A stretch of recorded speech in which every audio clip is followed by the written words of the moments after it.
अच्छा, आपके साथ भी ऐसा ज़रूर होता होगा कि मौसम कोई भी हो, गर्मी का मौसम हो, बारिश का मौसम हो, आपके घर में अगर कोई भी बीमारी आ जाती होगी, तो आप तुरंत मौसम को ब्लेम कर देते होंगे कि बारिश के कारण ऐसा हो गया या गर्मी के कारण ऐसा हो गया, जो कि हम बिल्कुल एक्सपर्ट हैं अपनी बीमारियों के पीछे मौसम को ब्लेम करने में। लेकिन रियली में इसके पीछे मौसम भी इन्वॉल्व होते हैं और मौसम कोई भी हो, कुछ बीमारियां हर मौसम में कंपलसरी हमारे घर परिवार के लोगों को हो जाती हैं। हेलो नमस्ते, मैं करची से कलम तक फैमिली, मैं हूँ रचना। और आज की सेहत का टॉपिक है गर्मियों में बरसात के मौसम में होने वाली फोड़े और फुंसियाँ, जो किसी भी एज ग्रुप के लोग को हो जाती है। छोटे बच्चों को हो जाती हैं, जिन्हें शुगर है उनको बहुत तेज़ी से बढ़ जाता है। और ये फोड़े और फुंसियों का जो दौर होता है, ये हम लगभग हर मौसम में फेस करते हैं, मतलब हर साल फेस करते हैं। जब जैसे ही गर्मी आएगी फुंसियाँ होती हैं और जैसे ही बारिश का मौसम शुरू होता है वो फोड़े बन जाते हैं और उसके बाद खुजली होनी शुरू हो जाती है। तो ये सारी चीज़ें जो है ना वो स्टेप बाय स्टेप होती हैं, जो हमें पता नहीं होता है और हम बहुत ही ईजिली बोल देते हैं कि गर्मी हुई है इसलिए ऐसा हो गया, तो बारिश हुई है तो इसलिए ऐसा हो गया। लेकिन आज मैं अपने इस वीडियो के थ्रू आपको सारी जानकारी देने वाली हूँ फोड़े फिंसियों के कारण के साथ साथ एक ऐसी होम रेमेडी बताने वाली हूँ जिसको करने के बाद अगले साल गर्मी और बरसात में आप मौसम को ब्लेम करना छोड़ दीजिएगा, क्योंकि आपके घर में किसी को फोड़े फुंसी की प्रॉब्लम ही नहीं होगी। तो चलिए शुरू करते हैं ये इन्फॉर्मेशन और यूजफुल वीडियो। और अगर वीडियो में सब कुछ अच्छा लगेगा तो चैनल के सब्सक्राइब बटन को क्लिक करके बेल आइकन को प्रेस कर लीजिएगा।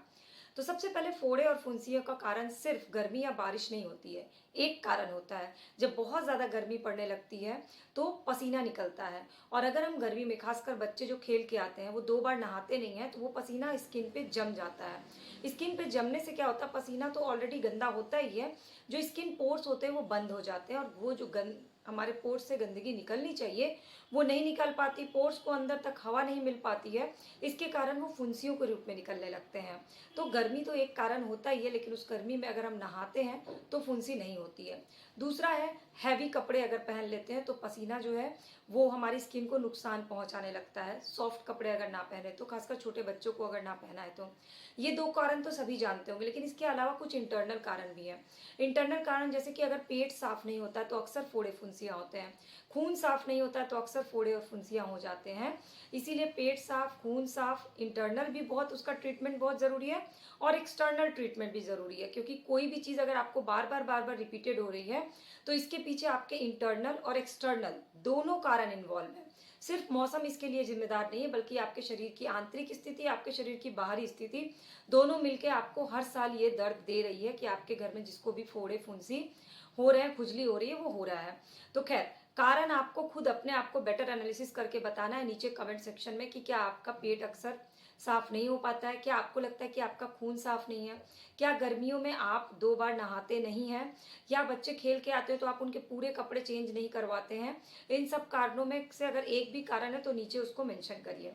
अब चलते हैं समाधान की तरफ। तो किसी भी बीमारी के कई स्टेज होते हैं और हमें हर स्टेज पे अलग अलग ट्रीटमेंट करना होता है। किसी भी बीमारी का एक स्टेज पे एक ही ट्रीटमेंट नहीं हो सकता, उसके स्टेज वाइज ट्रीटमेंट होता है। जैसे कि सबसे पहले फोड़े जो है वो फुंसी के रूप में शरीर के किसी भी हिस्से में निकलते हैं। छोटा सा दाना जिसको हम फुंसी कहते हैं, उस फुंसी को तुरंत अगर ट्रीट कर देते हैं तो वो फोड़े में कन्वर्ट नहीं होता है। तो तुरंत ट्रीट करने के लिए क्या करना है आपको, बहुत ही कॉमन है जो आपने ज़रूर सुना होगा, नीम का पेस्ट लगाना। नीम की पत्तियों का पेस्ट बना लीजिए और उसको उस जगह पे लगा लीजिए। इससे क्या होता है, फुंसी जो है वो दब जाता है, उसमें पस नहीं आ पाता है। और नीम में जो एंटी फंगल प्रॉपर्टीज होती है वो उस जर्म्स को मार देता है, किल कर देता है, तो वो फुंसी और जगह नहीं फैलती है और आपका वो प्रॉब्लम उसी समय जड़ से खत्म हो जाता है। बट आपने शुरू में किसी कारण से फुंसी को सीरियसली नहीं लिया तो वो सेकंड स्टेज पे पहुंच जाता है। सेकंड स्टेज जब उसमें अंदर ही अंदर पस बनना शुरू हो जाता है, हल्का हल्का पस बनने लगता है। अब आपका काम क्या होता है, उस पस को रोकना। तो इसके लिए आपको नीम के पत्ते का मरहम तैयार करना होगा। नीम के पत्ते का मरहम के लिए आपको 1 कटोरी नीम लेना है, नीम का पत्ता लेना है और उसको सरसों के तेल के साथ, 4 चम्मच सरसों के तेल के साथ खूब पका लीजिए। खड़े खड़े पत्ते को पका लीजिए।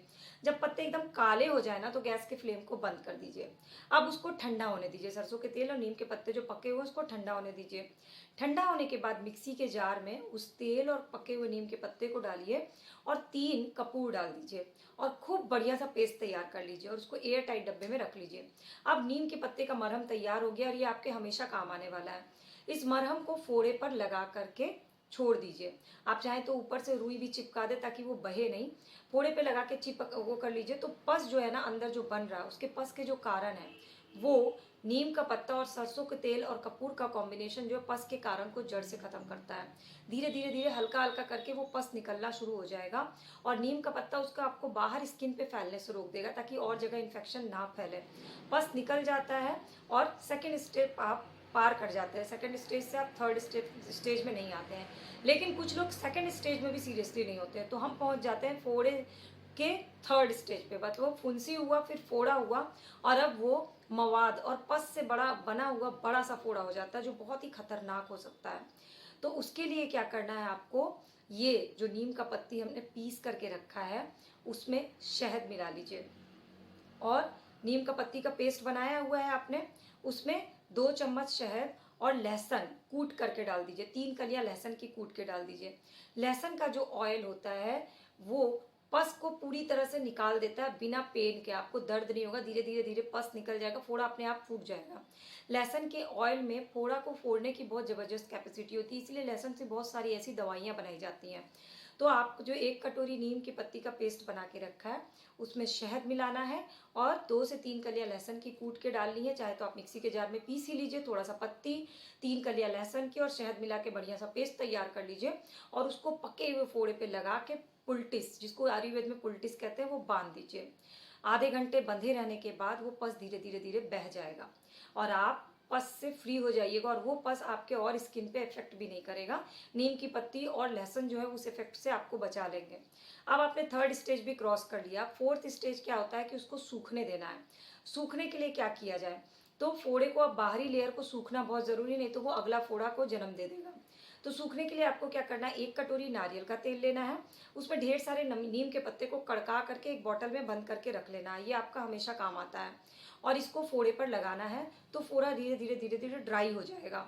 आप 4 से 5 बार लगाइए रुई से डैप डैप करके। बस ध्यान रहे कि इस्तेमाल की गई रुई को वापस उस ऑयल में मत डालिएगा, नहीं तो ऑयल इन्फेक्टेड हो जाएगा। अलग रुई में आप इस तरह से ऑयल को पलट करके लगा के रुई को फेंक दीजिए। इस तरह से 3-4 बार करिएगा, फोड़ा 2 दिन में सूख जाएगा। लेकिन अब हम 5वें स्टेज पे आ गए। फोड़ा सूख तो गया लेकिन फोड़े का बहुत गंदा सा दाग पड़ जाएगा। दाग के लिए क्या करना है, तो दाग के लिए वो जो हमने ऑयल बनाया है नारियल के तेल और नीम के पत्ते वाला, उसी में 3 चुटकी खाने वाला मीठा सोडा जो होता है वो मिला दीजिए, या बेकिंग सोडा। वो बहुत ही इफेक्टिव होता है। किसी भी पुराने से पुराने दाग को खत्म करने में बेकिंग सोडा बहुत तेज काम करता है, कोई साइड इफेक्ट नहीं होते हैं। इवन चिकन पॉक्स के दाग भी बेकिंग सोडा, नीम और नारियल तेल को मिला के लगाने से खत्म हो जाते हैं। तो इसको आप खाने वाला सोडा इसमें मिला लीजिए 3 चुटकी। अगर जैसे 3 चम्मच तेल है बना हुआ, उसमें 3 चुटकी सोडा मिला करके रख लीजिए छोटी शीशी में, और दाग पर उसको 4-5 बार लगाइए। आपको फोड़े के दाग भी नहीं पड़ेंगे। तो ये फोड़े के 5 स्टेज हैं, 5वें स्टेज का ट्रीटमेंट है। लेकिन जिन लोगों को बार बार ये होता है, उनकी स्किन इम्यूनिटी बहुत कमजोर है, इंटरनली उनका कुछ प्रॉब्लम्स है, जैसे पेट साफ नहीं होना, खून साफ नहीं होना, वो करना बहुत जरूरी है। तभी फिर अगले साल आप इन फोड़े, फुंसियों और खुजली से बच पाइएगा। इसके लिए आपको 2 चीजें करनी है। एक तो नीम की पत्ती को एक पैन में रात में भिगा के रख दीजिए, अगर उबालना आपको टफ टास्क लगता है। सुबह उसे छान के बाल्टी में मिला दीजिए, बाल्टी के पानी में, और उसी से नहाइए। तो स्किन की इम्यूनिटी बढ़ती है, खुजली की प्रॉब्लम खत्म हो जाती है, और स्किन की इम्यूनिटी बढ़ने से आपको दाने, फुंसी, फोड़े ये सब नहीं होते हैं। दूसरा, इंटरनली कैसे ट्रीटमेंट करना है, तो नीम के जो कोपल होते हैं, यानी नई छोटी छोटी पत्तियां होती हैं, 2 छोटी पत्तियां लेनी है, उसको शहद के साथ या फिर सेंधा नमक के साथ, अगर सेंधा नमक के साथ खाते हैं तो बहुत ही अच्छा है, उसको खाइए। कम से कम 1 महीने तक रोज सुबह खाइए इसको। तो इंटरनली आपका खून साफ हो जाएगा और फिर बाहर से वो फोड़े, फुंसी, खुजली की समस्या खत्म हो जाएगी। छोटे बच्चों को ये कैसे कर सकते हैं, तो छोटे बच्चों को आप शहद में हल्का सा पत्ती कूट करके दवा की तरह पिलाइए उनको, तो उनका खून भी साफ होगा, उनका पेट भी साफ होगा, और उनको फोड़े, फुंसी और दाने, खुजली ये सारी प्रॉब्लम नहीं होगी। अब मैंने अपनी तरफ से पूरी कोशिश की है फोड़े के 5 स्टेज का इलाज बताने की, हमेशा फोड़े जिनको होते हैं उनका इलाज बताने की, स्किन इम्यूनिटी बढ़ाने की कोशिश कैसे करना है, और फोड़े के, फुंसी के कारण क्या होते हैं वो बता दिया। अब आप इन सिम्टम्स को मैच करके नीचे कमेंट सेक्शन में मुझे बताइए कि आपको किस तरह के फोड़े होते हैं, क्या हर साल होते हैं, और अगर आपके भी कोई और सवाल रह गए हैं जो मैं नहीं बता पाई हूँ तो वो भी कमेंट सेक्शन में करिए। मैं आपकी कोशिश करूंगी कि मैं आपको सारे सवाल का जवाब दूं, और अगर जवाब नहीं दे पाऊंगी तो एक वीडियो के थ्रू सारे सवाल का जवाब आपसे जरूर शेयर करूंगी। अगर इस तरह की वीडियो की अपडेट डेली चाहिए हो, वो भी फ्री ऑफ कॉस्ट, तो सब्सक्राइब बटन को क्लिक करके बेल आइकन को प्रेस कर लीजिएगा ताकि सारी video update free of cost मिल जाए आपको। और नीचे कमेंट सेक्शन में अपने व्यूज मुझसे जरूर शेयर करिएगा, क्योंकि आपके एक व्यू से हमें बहुत अप्रिशिएशन मिलता है आपके लिए और अच्छा काम करने का। मेरा मोटिव सिर्फ और सिर्फ इतना है, आप लोगों को नेचुरल तरीके से सेहतमंद रखना। दवाइयाँ तो इलाज होती ही हैं, पर दवाइयाँ कभी भी किसी भी बीमारी का परमानेंट इलाज नहीं होती हैं। और मेरा फोकस होता है कि मैं आपको ऐसे इलाज बताऊं ताकि उस बीमारी को आप फिर से फेस ना करें। तो प्लीज़ मेरे इस फैमिली का परमानेंट मेंबर ज़रूर बनिए।